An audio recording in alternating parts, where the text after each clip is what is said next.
This is by far the most effective way to beat procrastination and reach your highest level of performance and productivity. Eat that frog. Well, not literally. I read this book, Eat That Frog by Brain Tracy, a while ago to beat my own procrastination. And in today's video, I'm going to share with you top 5 lessons from this book that can help you beat your procrastination and get things done. Lesson 1.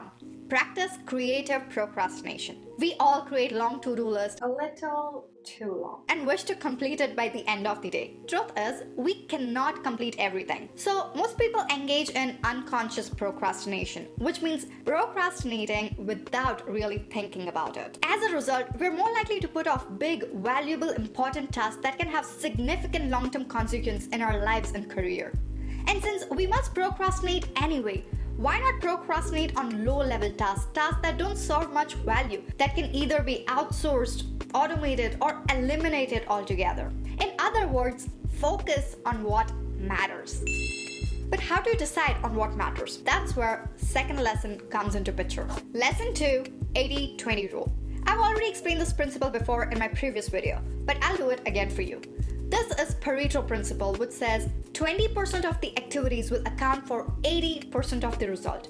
When applied to personal productivity, if you have a list of 10 things to do, which I know you do, 2 of those tasks will be much worthy than the other 8 put together. Those 1 or 2 tasks will contribute 5 or 10 times the value of any other task. That task is invariably the frog that you should eat first, which I'll explain later on in this video. For now, just remember to prioritize on the top 20% of the tasks to produce the best result and accomplish your goal.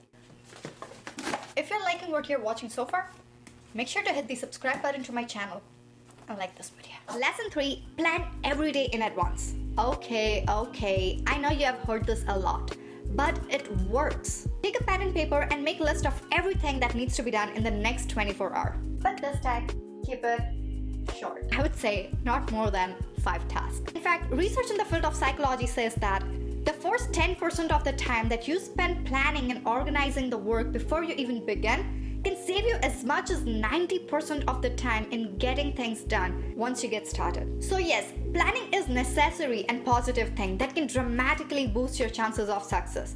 When you plan each day in advance, you find it much easier to get started and keep going. And as you know exactly what to do, you will feel unstoppable. But just planning isn't sufficient and does not guarantee success. At some point, you have to stop planning and start doing. Which brings us to the next lesson. Lesson 4, do the hardest thing first.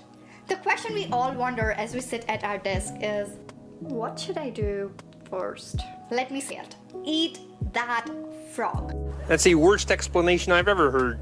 Your frog hard thing is the most important task that you're most likely to avoid or procrastinate if you don't do anything about it. It could be having difficult conversation or writing a script. But once you have tackled it, the rest of the day feels like a gift. You can be rest assured that that is probably the worst thing that is going to happen to you all day long. This is by far the most effective way to beat procrastination and reach your highest level of performance and productivity. However, doing the hardest thing first is not always that easy, which is why we have our last lesson from the book, Eat That Frog. Lesson 5, slice and dice the task. One of the major causes for procrastination for most of us is the tasks seem too big to even approach. Don't try to eat big frog in one bite, you might just choke. Break large tasks into bite-sized small pieces. One approach to making large project feel more manageable is salami slice method. Instead of tackling whole thing at once, lay out every task in detail. Write down every step of the task in order, then resolve to do one slice at a time. As you finish, move to the next one. Once you start working, you'll develop a sense of forward momentum and feeling of accomplishment. The idea here is to become action-oriented. As you complete one task after another, you'll build a compulsion to closure. As you use these 5 tips to plan your day, choose the most important task, probably the one you're most likely to avoid. Break the big task into smaller tasks and avoid things that don't need to be done at all. You will get more done and feel accomplished. And as you work on the most important task, try using this Pomodoro technique to limit distraction and avoid feeling burnout.